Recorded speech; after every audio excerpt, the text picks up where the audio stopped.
Il y a 5-6 trucs qui n'ont jamais été commentés par la presse parce que ce jour-là, Mitterrand avait froncé les sourcils en me regardant. Ce qui faisait la une, naturellement, et toute la substance du journal.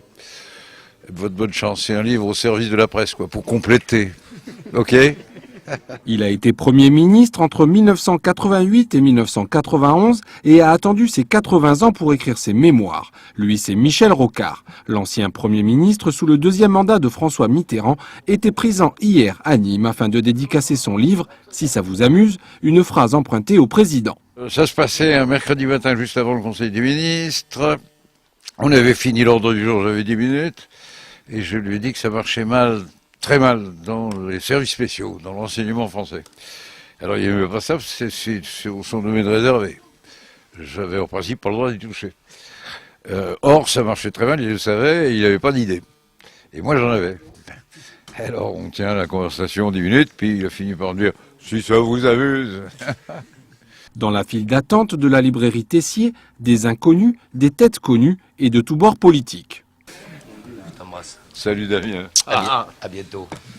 Une vieille complicité militante. J'avais 18 ans, 17-18 ans.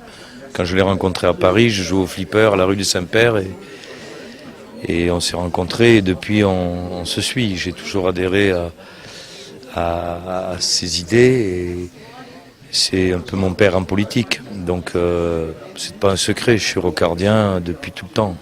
Je suis d'abord dans une librairie amie qui invite des gens intelligents et qui en plus sont protestants. Je vais lire l'ouvrage et je m'en réjouirai, mais je pense que les relations qu'il a avec François Mitterrand me vont assez bien, puisqu'ils n'ont pas eu des relations aussi amoureuses que ça.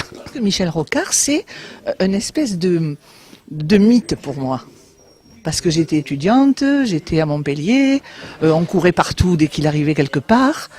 Il fait partie, je lui ai dit, de mon panthéon d'amour de jeunesse. Et je suis contente et honorée de vous rencontrer, monsieur. Merci beaucoup. Plein d'humour et de vivacité, Michel Rocard s'est prêté au jeu des dédicaces, puis s'en est allé vers une conférence sur l'avenir de la France et des dom-toms, non sans imiter une dernière fois ce président qui aura indéniablement marqué sa vie.